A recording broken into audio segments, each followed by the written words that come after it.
ఈ వార్త అయితే కొంచెం నవ్వొచ్చినట్టే అనిపించింది. కాపోతే చాలా రోజుల నుంచి విపక్ష ప్రతిపక్షాలు అయితే డిమాండ్ చేస్తున్నాయి. ఈవీఎంలొద్దు, బ్యాలెట్ పేపర్ తోటే ఎలక్షన్స్ నిర్వహించాలన్నటువంటిది కూడా. ఇక మొన్న మనం చూసిండే ఇక ఎక్స్ అధినేత మాస్క్ కూడా ఏం చెప్పిండంటే భారతదేశ ఎలక్షన్స్ని అయితే పొగిడినటువంటి నేపథ్యం ఉంది. ఇప్పటికీ అమెరికా బ్యాలెట్ పేపర్ మీద ఎలక్షన్ చేస్తుంది, కానీ 65 కోట్ల ఓట్లను కూడా ఇక ఈవీఎంలలో ఎన్నుకుంటున్నారు ఇక భారతదేశం గ్రేట్ అని చెప్పిండ్రు. కానీ భారతదేశంలో మాత్రం ఈ ఈవీఎంల మీద అయితే విపక్షాలు విమర్శలు ఆరోపణలు అయితే చేస్తున్నటువంటి నేపథ్యం ఉంది. ఈవీఎంల మీద క్రెడిబిలిటీ లేదు అన్నటువంటిది వాళ్ళు వినిపిస్తున్నటువంటి మాట. ఇప్పుడు మహారాష్ట్రలో కూడా మళ్ళీ బీజేపీ బంపర్ హిట్ కొట్టిన తర్వాత వాళ్ళు చెప్తున్నటువంటి మాట ఏంటంటే మళ్ళీ ఎన్నికలు జరపాలి, ఈవీఎంలో అవకతవకలు జరిగినాయి, బ్యాలెట్ పేపర్ వాడాలి అని శివసేన ఉద్ధవ్ ఠాక్రే శివసేన ఎంపీ సంజయ్ రాథోడ్ అయితే డిమాండ్ చేసినటువంటి నేపథ్యం ఉంది. మాకు దాదాపు 450 ఫిర్యాదులు వచ్చినాయి, ఎన్ని ఫిర్యాదులు చేసినా చర్యలు తీసుకోలే, అటువంటప్పుడు ఈ ఎన్నికలు పారదర్శకంగా జరిగాయని ఎట్లా క్లారిటీ ఇస్తారన్నటువంటిది కూడా.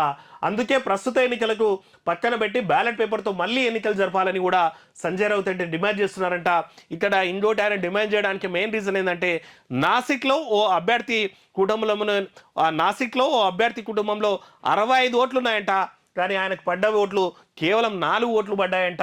అంటే 65 ఓట్లు ఉన్నటువంటి అభ్యర్థికి 4 ఓట్లు పడ్డాయంటే మరి ఆ కుటుంబంలో ఆయనకు ఓట్లు వేసలేరు అన్నటువంటిది కూడా ఆయన ఎగ్జాంపుల్ కూడా చేపిస్తున్నటువంటి నేపథ్యం ఉంది. ఇక అనామక అభ్యర్థులకు లక్షల్లో ఓట్లు ఎట్లు వచ్చినాయి, అందుకోసం ఆయా పార్టీలు చేపట్టిన విప్లవాత్మక చర్యలేంటి, ఇటీవల పార్టీ మారిన నేతలు ఎమ్మెల్యేగా ఎన్నికయ్యారు, తొలిసారిగా ఈవీఎంలపై శరద్ పవార్ అనుమానం వ్యక్తం చేశారు, ఆయన వ్యాఖ్యల్ని విస్మరించడానికి వీలు లేదని సంజయ్ రాయ్తో అయితే చెప్పినటువంటి నేపథ్యం ఉంది. ఇక మహావికాస్ అగడి వైఫల్యాన్ని ఏ ఒక్కరికో ఆపాదించలేం, ఇక ఎంఏ వైఫల్యానికి ఈవీఎంలో అవకతవకలతో పాటు రాజ్యాంగ విరుద్ధ చర్యలు, న్యాయ వ్యవస్థ నిర్ణయాలు జాప్యం కూడా కారణమన్నారంట.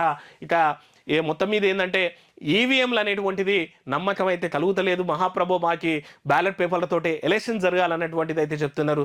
అయితే దీని మీద మళ్ళీ సెటైల్ కూడా మనం పడుతుండే, మరి జార్ఖండ్లో ఎట్లా గెలిచిండ్రు, జమ్మూ కాశ్మీర్లో ఎట్లా గెలిచిండ్రు, మరి బీజేపీ పాలిత ప్రాంతాలు కాకుండా మిగిలిన కాంగ్రెస్ పాలితానో లేకపోతే ఎన్డీఏ కూటమి పాలిత ప్రాంతాల్లో మరి బ్యాలెట్ పేపర్లు ఏదో పనిచేస్తాయని వీళ్ళు కూడా కౌంటర్ ఇస్తున్నారు. చూడాలి మరి ఎప్పటి వరకు ఏం జరుగుతుంది. ఇట్లాంటి అనుమానాలు ఉన్నప్పుడు ఈసీ మళ్ళోసారి క్లారిటీ ఇవ్వాల్సినటువంటి అవసరం ఉంటుంది. నిజంగా ఎవరైనా ఈవీఎంలను మ్యానిపులేట్ చేస్తాం అన్నోళ్ళు ఉంటే క్లారిటీగా లైవ్ పెట్టేసి ఈసీకి కూడా ఎక్స్ప్లెయిన్ చేయాలి.